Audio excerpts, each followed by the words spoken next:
We are back here today, guys, for the second part of the 500 Years Later experiment on Football Manager 2021. Of course, we've already done a part one where we went through and looked at the English leagues and some of the major craziness going on so far into the game. If you missed part one, the link will be right above me for you to click on and go back and watch that video. There'll also be a link down in the pinned comment as well. But I've been asked by a few of you guys to look at some different things, such as some of the other major leagues across Europe, some of the Ballon d'Or winners, like the best players in the world, and a few other little bits and pieces. So without any further ado, let's get into it here today and see what else is going on so far into FM21.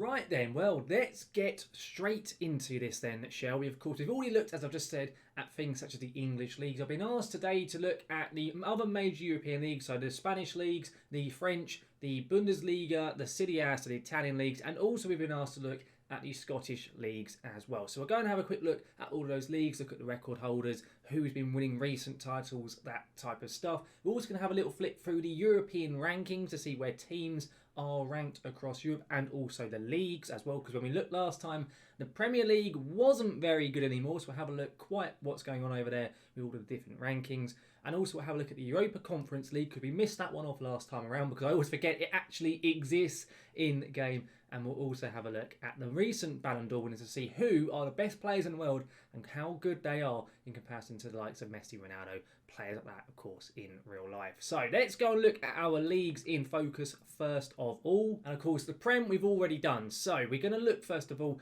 at La Liga. Of course, with the Spanish league, it no longer appears to be the highest rated league in European football. By looks at it would be Liga 1, it seems. But let's go to Liga 1 and let's see. So the most recent season of La Liga in Spain has been won by Athletic Bilbao. Now, of course, for those of you who may have remembered from the part one, I didn't have the other leagues loaded in fully. I just had them on view only. So that's why you might notice things such as like the goal stats and things are a little bit weird. So just ignore those, because they have a lot of greyed out players, but they can't give the stats and everything to the greyed out players. So that's why that is the case. But Bilbao have been crowned as most recent champions. You've got Eibar up there in second, Rayo Vallecano in third, Real Valladolid in fourth, and Real Betis in fifth. I also see we've got Real Madrid in sixth, we've got Atleti down in ninth, and there's no Barcelona in La Liga. Okay, well, we'll have a look very shortly as to where Barcelona are. Let's just have a look at the records then. Who holds the most record wins for La Liga? And apparently, apparently it's Athletic Bilbao with 404 La Liga victories. I don't know how many they start with. Let me have a quick look on their competition history. So Bilbao have, of course, it begins 2021. So they have 1, 2, 3, 4, 5, 6, 7, 8 La Liga wins. So they have since won, out of a possible 500, 396 La Liga titles. That right there is absolutely crazy, crazy stuff. I don't know why they've become quite so dominant. Of course, they have their Basque transfer restrictions on, yet apparently 500 years later, I guess the Basque nation of footballers is going to become absolutely just littered full of crazy players. I'm going to presume most of their players are greyed out players. Indeed, they all are, which may be why they are quite so good. But yeah, that's a little bit insane that Bilbao are quite so good and so dominant in La Liga. Bilbao also have the record number of points of 112 in one season, which is, that may actually be the highest possible, is it? Yeah, 38 wins. So they had a perfect season in 23-17. Let's have a quick little look at that, shall we? 23-17. Let's go and find it on this list. We've got to see the perfection that is Athletic Bilbao. And indeed, they did. They only scored 60 goals. Apparently, they didn't concede a single goal. Okay, Football Manager, if you say so. 38 games played, no goals conceded. I mean, yeah, we maybe won't take that for gospel, because I'm guessing that's bizarre. That is absolutely crazy. And also, though, it says most points in the season is 112, yet there it says 114. Okay. Football Manager struggles a bit, doesn't it, when it gets this far in? But regardless, Bilbao have the record ever points total. It's actually 114, but for some reason it only says 112 there. Crazy, crazy stuff. Apparently as well, Sevilla have the fewest points ever of 8, and that was as early as 2032-33. So Sevilla must have completely declined and become an awful side, it would appear. There's also other teams in there. Bilbao just dominate so many of these records. They really, really do. Apparently, they've got a stadium which holds for over 300,000 people. They don't. So, again, I don't know where that comes from. Football Manager Games does some weird stuff with stadium attendances. I really don't understand it. If you don't have the leagues loaded, the attendances just balloon or go really small. You can see here, Oviedo apparently had an attendance of 15 against Huesca. So yeah, I've got no idea where that's coming from. So we'll ignore the attendance records because they always are a little bit weird. But the one that is quite interesting in there is the matches without losing record held by Athletic Bilbao. They have not lost a game, or this is back in the 2300s. They went 6 years without losing, 228 matches, which is ridiculous. And I've just spotted below them, again in the 2300s, the most matches without winning is held by Barcelona.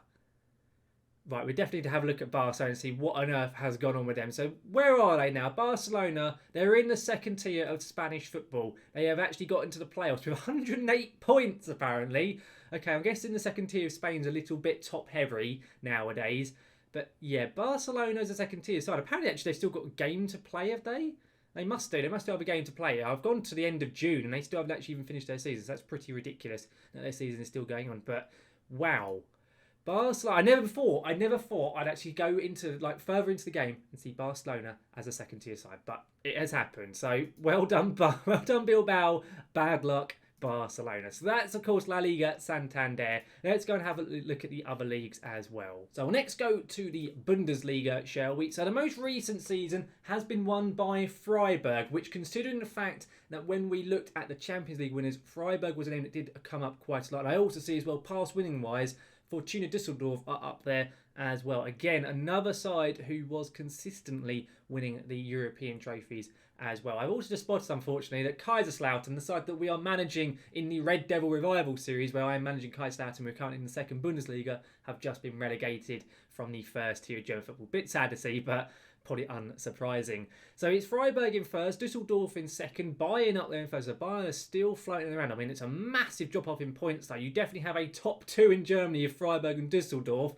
And then it becomes Bayern, Hoffenheim, Leipzig is still up there. You still got Dortmund, but they are struggling a little bit now. There's no Leverkusen, it would appear. But generally speaking, most of the big boys in Germany are still around. What about the records though? Who holds the most Bundesliga titles? Is it still Bayern or is it someone else? No, it is Freiburg. The current winners, the current holders of the Bundesliga have apparently become the most dominant side in German football. They've got 258 wins a name. I'm going to presume they're all since the beginning of the game because I doubt Freiburg have ever won a Bundesliga in real life. And indeed, that is the case. So since the beginning of the game, they've won over 50% of the available Bundesliga titles. Very, very much fair play to Freiburg there. They also hold the records for the most points at 96. They've got the most wins in the season. Leverkusen, who we've just mentioned, they are not the team to be. They have that record for the fewest points in a season of only 6. And yeah, there's some decent records in there. Apparently, Dortmund hold the most league defeats in a season ever as early as 2039-2040. So Dortmund didn't have a very good 39-40 season, it would appear. I'm going to presume they probably got relegated in that season.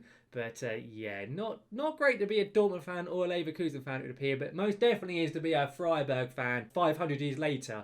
Anyway, it would appear. None of the biggest wins or high-scoring games have been broken. In terms of the craziest records, in terms of without losing, Freiburg went almost 100 games without losing. They lasted 3 years between 2066 and 2069. Not quite as long as the Bilbao record. That is insane. They went 200 games without losing a match. Absolutely ridiculous. It really, really is. But still, fair play to Freiburg. So that's the Bundesliga. Let's have a look as well. Let's go next to Ligue 1. And of course, we know it no longer is PSG because the team who keeps on winning over in the Champions League was Strasbourg and Saint Etienne. And unsurprisingly, to be honest, is the fact that Strasbourg and Saint Etienne are the two sides that are dominating Liga currently as well. The most recent winners of Strasbourg, you've got Saint Etienne up there as well. And those two are the only sides that have won in the past 20 seasons. So it's now a two-headed race, at least in France. No longer just the PSG show, as of course it is in real life. And speaking of PSG, much like the case with Barcelona in La Liga, I cannot spot them in Ligue 1. So I'm guessing they are no longer a first division side. We'll have to have a look and see quite what's happened to PSG as well. We'll do that very shortly. You've got Strasbourg there at top, then Saint Etienne, Nantes, Lorient.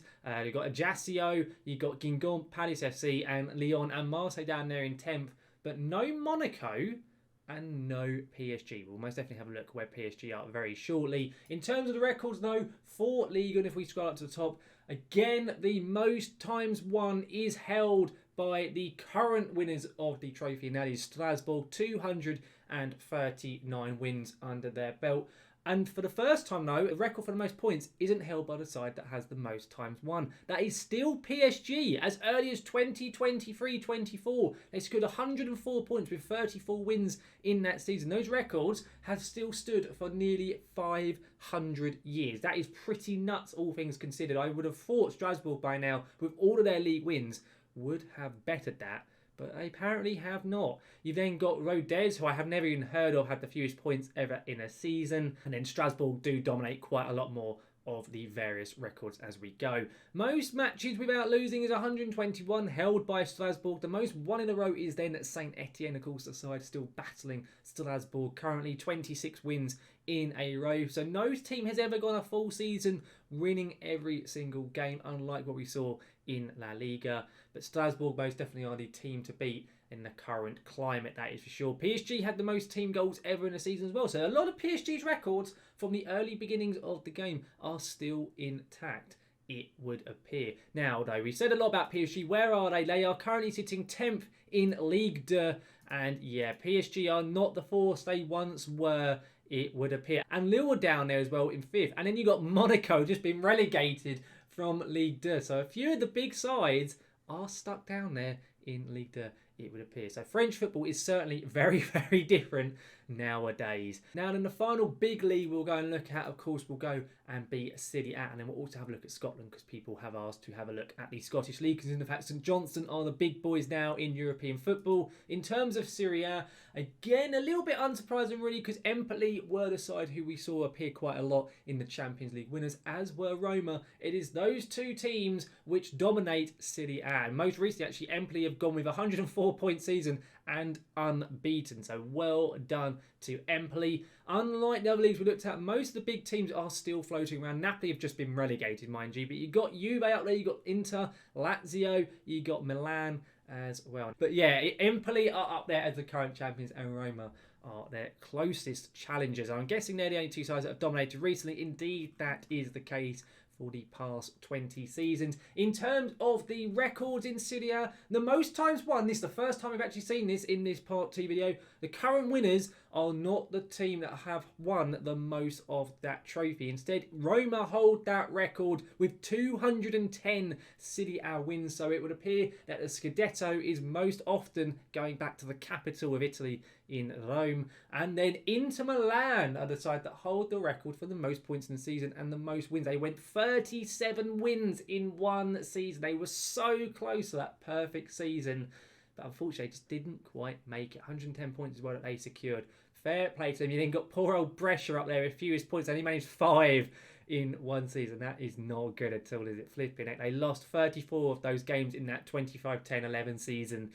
Oh dear, you don't want to be a Brescia's fan, that's for sure. Not that year anyway. Deary, deary me. And then in terms of the records for the most matches without losing and things on those lines, Empoli hold that record. They went 97 games without losing. They so nearly made it to triple figures, but just about missed out. And then Inter, though, hold the record for the most matches won in a row of 36. So again, very impressive. But Empoli are not the side that have it, and neither are Roma. And speaking of Roma, they don't have that many of the records other than the most times won. You would have thought, considering how many times they'd won in Serie A, they would have had a few more records. But Alas, they do not. Now then, of course, that's Serie A wrapped up. Let's go finally to the Scottish Premiership. We'll see what else is going on over there. Last time we looked at the Champions League, it was St Johnstone, St Mirren, sides like that. So who is up there nowadays? So the current winners are St Mirren in first. You then got St Johnstone up there in third, Motherwell in fourth, and there's a massive drop-off from Motherwell to Rangers, Celtic, Hamilton and Kilmarnock. So I love the fact that there's so many European spots available, even when the league splits, because in Scotland you get the two half splits in the league, you get the Championship half and the relegation half, and even as low as 7th get Europa Conference League. So basically it would appear that Scottish football gets some of the most Champions League and European spots available to them in 7 places, and there's only 12 sides in the league. That's pretty nuts stuff. That really, really is. But at the moment, you got St Mirren, Motherwell and St Johnstone as the most recent winners. So to be fair, Scottish football is probably the most competitive of any of the leagues in which we have looked at currently. I mean, there's a massive drop-off between the top sides and then the rest of the league. But fair play to them. What about the records, though, over in Scotland?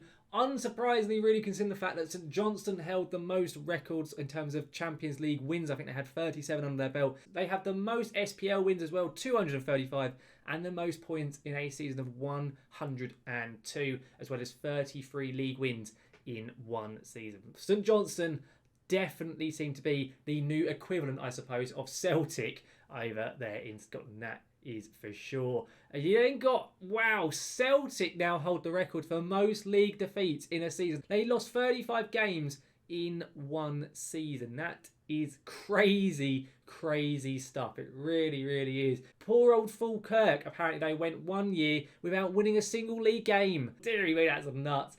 Imagine doing that whole season without winning a single match in the league. That was almost how it looked like Sheffield United or Schalke this year may have been, until they recently got their first wins of the league under their belt at the time of recording this. But fair play to them. In terms of most matches without losing, St Johnstone hold the record, 112 games they went without losing. So well done to St Johnstone. And then Celtic, though, their record of most matches won in a row, which is from 2003-2004, is still intact. No club in Scotland has ever beaten them, which I find thoroughly surprising, considering how good some of the teams are. Maybe considering how good St Johnstone, St Mirren and Motherwell are, they often end up beating each other. It could well be quite what happens in the league now. But that is the SPL wrapped up as well, of course. That's the major leagues everyone wants to have a look at. Hopefully that will cover everything. Of course, you can always download the file itself, guys, if you want to have a more in-depth look at it. Of course, you'll still find the links in the description as well. Now then, the final big competition we're going to have a look at is the Europa Conference League. So we'll have a look at that first, and then we'll go and look at the Ballon d'Or winners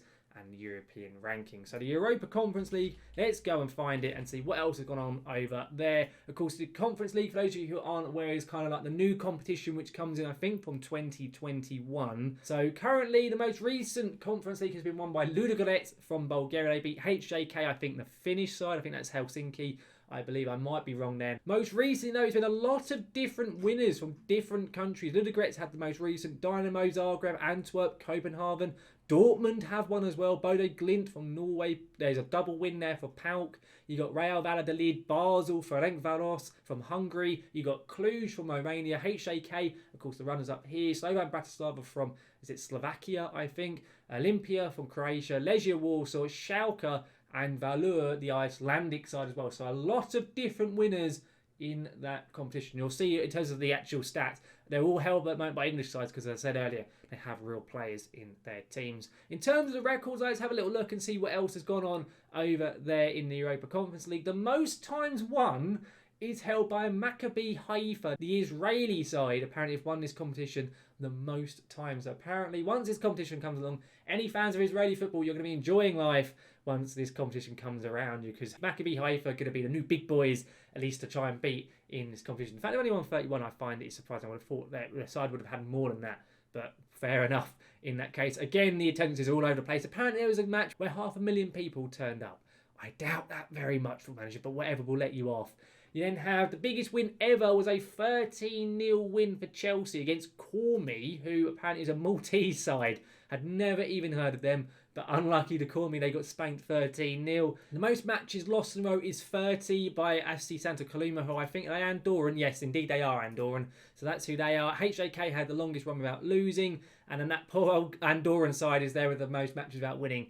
Yeah, you don't want to be at Andorra inside Kaluma there. Deary me. But that is the Conference League. We'll have a little look just at the past wins. I'll flick through very quickly so you can see if maybe your team managed to get a win under your belt. I don't know when the last English side was to actually have won it. So I presume it's going to be much like the Champions League and Europa League. And it's going to have been quite a long time ago. I'll keep flicking through until I find one. But at the moment, it doesn't look very positive for English football. I just spotted Dundee United up there from, obviously, Scotland, Inverness as well.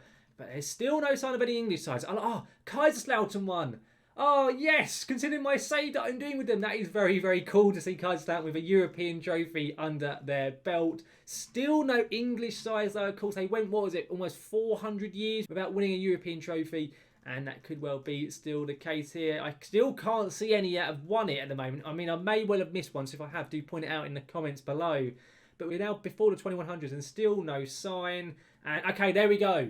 1995-96 was the last time, at least as far as I can tell, that an English club won the Europa Conference League, and that was Chelsea when they managed to beat Southampton in an all-English final. That is absolutely crazy that it is that long ago. That is well over 400 years. And then, of course, I'll go to the beginning so you can see who won the first ever one, which was won by Lazio against Marseille. But that right there is the Europa Conference League. As I say, we're not going to spend too long looking at every individual winner because there just isn't enough time for us to do that with all the other leagues that we're looking at. Now then, let's go and have a look at the European rankings, and then we'll go and look at the Ballon d'Or winners. So let's then go and have a look then at those rankings for the clubs and see where all the various clubs and stuff are ranked across European football. So if we go to Europe and go to rankings, we want to go to the club coefficients and see who currently is ranked as the best side in European football. And apparently it is Olympia, who I think I may have said was Croatian earlier. I apologise. Apparently they're Slovenian.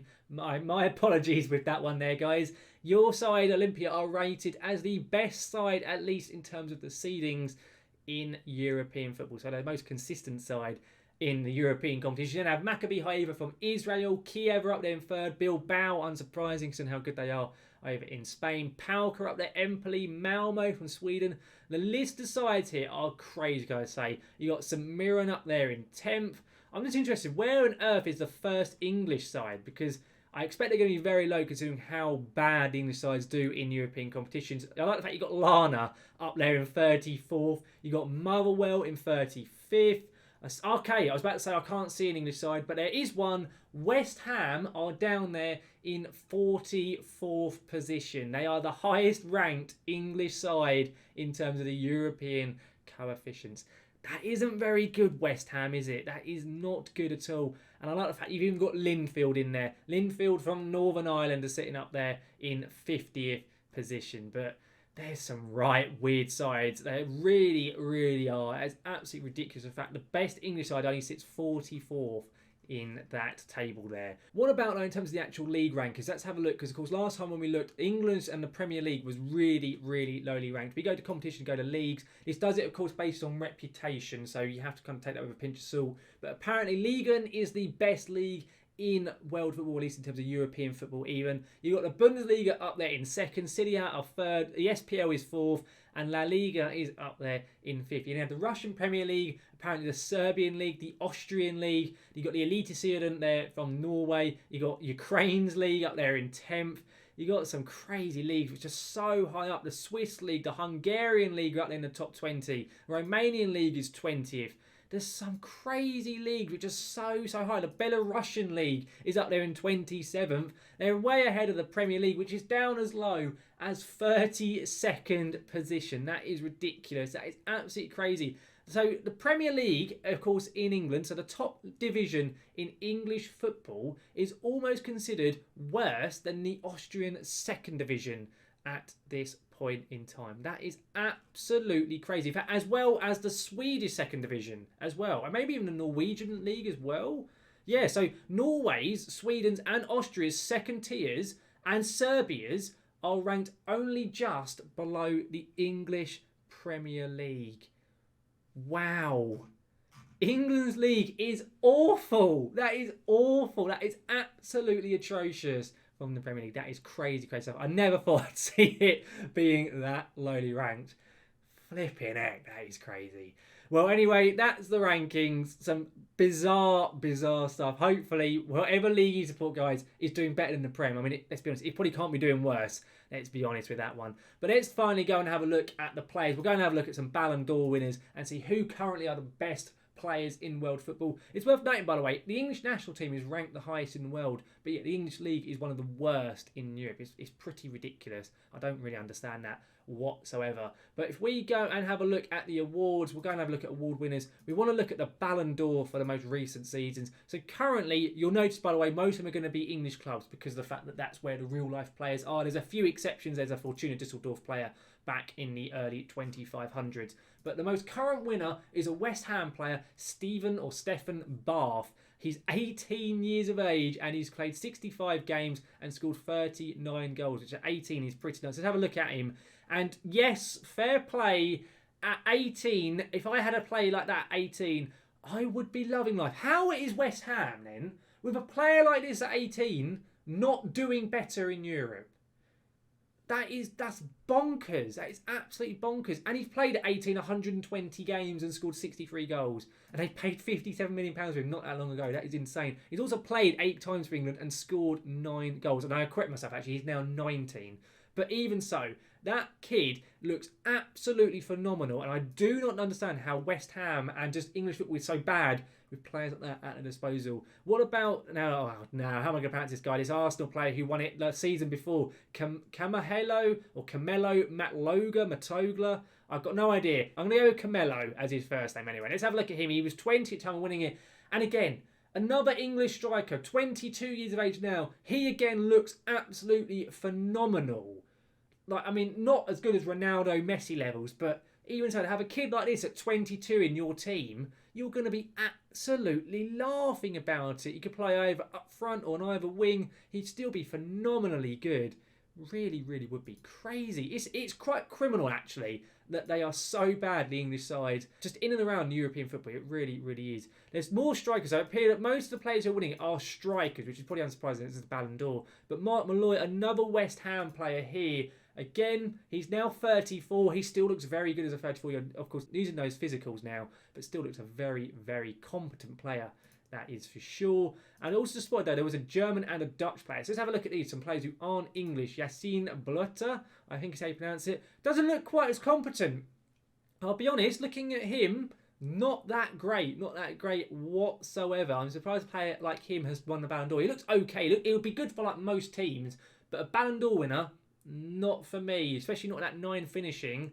Not overly competent, but he won it. Well, he got second. He didn't win it, did he? He got second place for Chelsea in the Ballon d'Or in the 25-17 season. We'll have one more look at another player. This player here, Yaya Cheek for West Ham. Another West Ham player. Their players have seemed to dominate the most recent season. Yaya Cheek, a Dutch player who was at West Ham at the time. He's now 32. He still looks very good. That to me is a Ballon d'Or winner, possibly as well. So very, very good. But I'll be honest, considering the 2 English players we looked at, Camelo and also Stephen Bath, they looked really good. The rest of them, not that convincing, if I'm totally honest. But it's surprising. Maybe in the next few seasons, with those players coming through for England, the English sides may start getting a little bit better. But I'll be honest, I doubt it, considering how bad they have been. But I suppose when we go maybe 1,000 years later, of course, we're still getting close to that 100 likes target on the part 1 video. Once that 1,000 years comes out, maybe we will see that the English leagues might be getting better. Who knows? But though, guys, that just about wraps up this video here. And as a result, it wraps up and brings to a close our 500 years later, of course, part 2 video here today. I hope I've gone through everything that you all wanted me to go through here today. Of course, if you do want to have another look at it, you can always download the Save Yourself down in the description, and then you can have a look at exactly what went on. But I hope I've covered everything. There was a few people asking for different things. I couldn't go through everything, so just because there just isn't enough time. The video ended up being like hours long, which just isn't doable. But hopefully I'll be able to go and see the majority of what you all wanted. It's absolutely bizarre, just some of the crazy stuff. The fact, kind of say, over in La Liga, Bilbao with 400 league wins, of which 396 of them came in this experiment, is absolutely nuts. And the fact Barca now have that record for the most matches without winning, and obviously down there in the second tier of Spanish football, is bonkers. It really, really is. But guys, I really, really do hope you have enjoyed this video here today. If you have, please do go down and chuck a like down onto the video. And of course, if you're looking forward to seeing any more of my content here on LS Plays FM, much like my FM21 Experiments, or any of my FM21 Tactics videos, or my FM21 Red Devil Revival series, the Road to Glory series of Kaiserslautern, and do make sure to hit that subscribe button and ring that notification bell to be notified when any of my content here on YouTube goes live. But guys, thank you very much for watching. I will see you again next time.